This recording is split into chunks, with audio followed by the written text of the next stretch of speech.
1933, Germany. Adolf Hitler is appointed Chancellor of Germany, and the Nazi regime quickly begins to restrict the civil and human rights of the Jews and other individuals deemed to be enemies of the state, and opens the first concentration camp, Dachau, situated near Munich. The regime targets not only the Jews and political prisoners, but also Afro-Germans, who are discriminated against and persecuted despite their relatively small presence in Germany. Even though the Nazis do not have an organized program to eliminate them, an unknown number of black people in Germany and German-occupied territories would be sterilized, incarcerated, or murdered.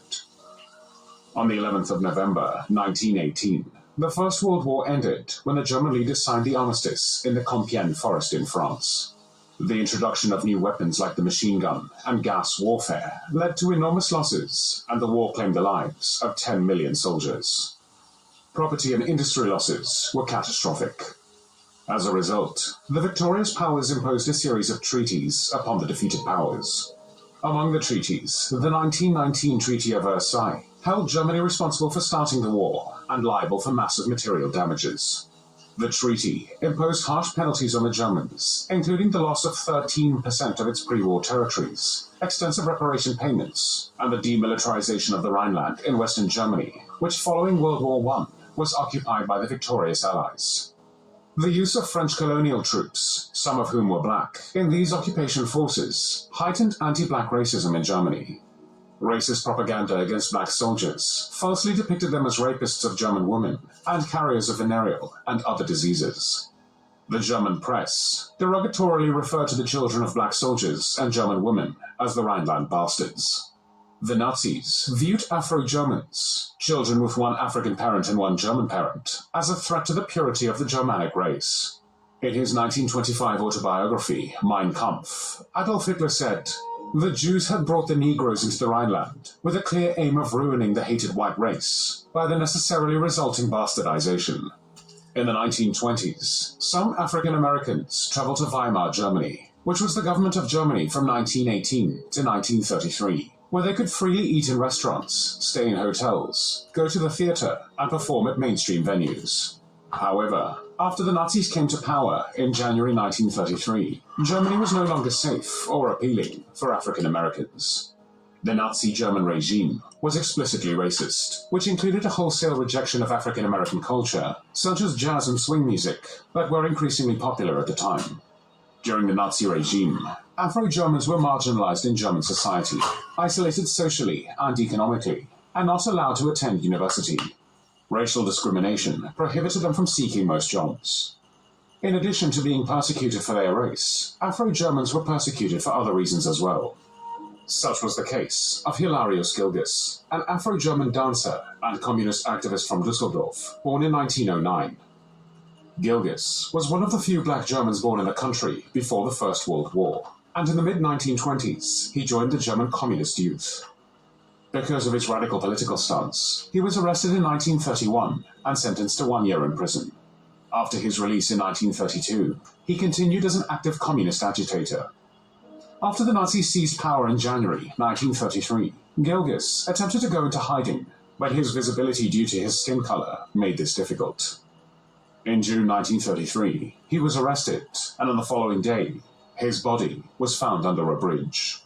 The perpetrators, who killed Gilges for his politics as well as his race, are believed to have been 6 members of the Gestapo, the German secret state police, and SS. By the end of 1937, the Gestapo had secretly rounded up and forcibly sterilized many Afro-Germans. Some were subjected to medical experiments, others mysteriously disappeared.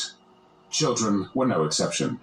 The Nazis forcibly sterilized a group of Afro-German children, whom they derogatorily called the Rhineland bastards. Most of these children were the progeny of French colonial troops from Africa that were stationed in the Rhineland region after World War I. The Second World War began on the 1st of September 1939, when Nazi Germany invaded Poland. In response to Japan's bombing of Pearl Harbor on the 7th of December 1941, the United States quickly declared war on Japan.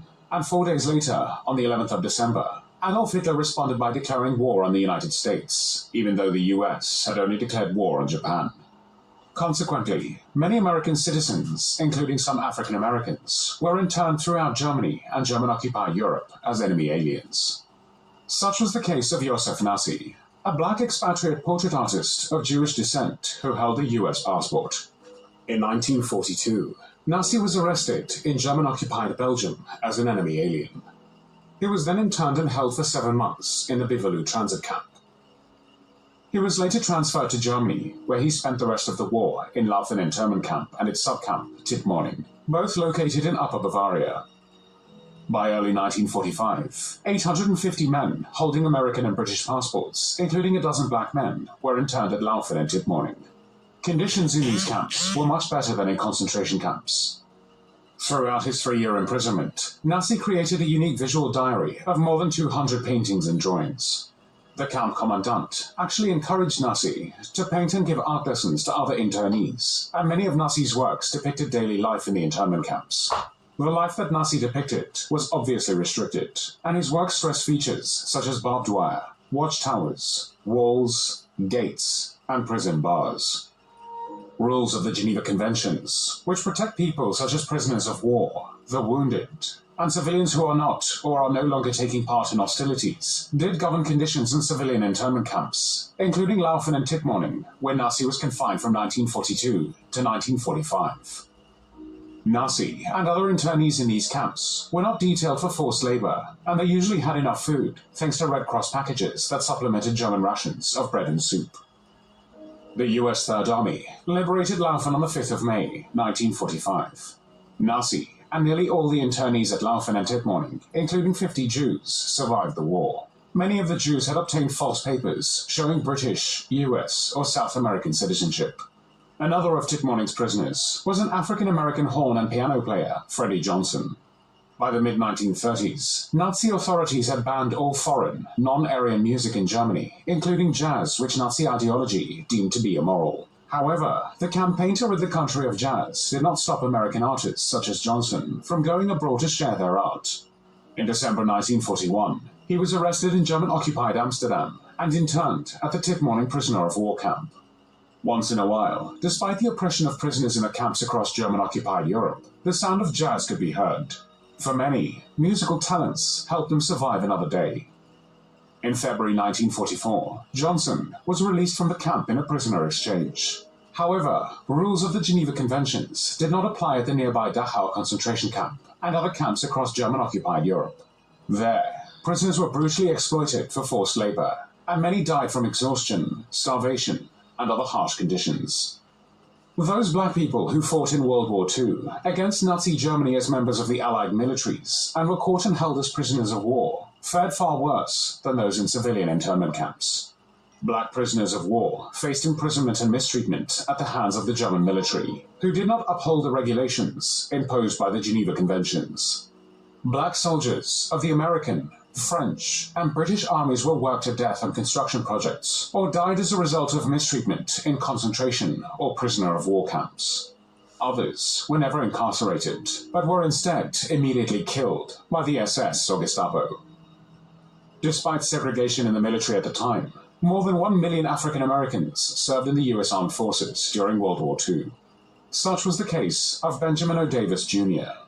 During World War II, Davis was commander of the 99th Fighter Squadron and the 332nd Fighter Group, which escorted bombers on air combat missions over Europe.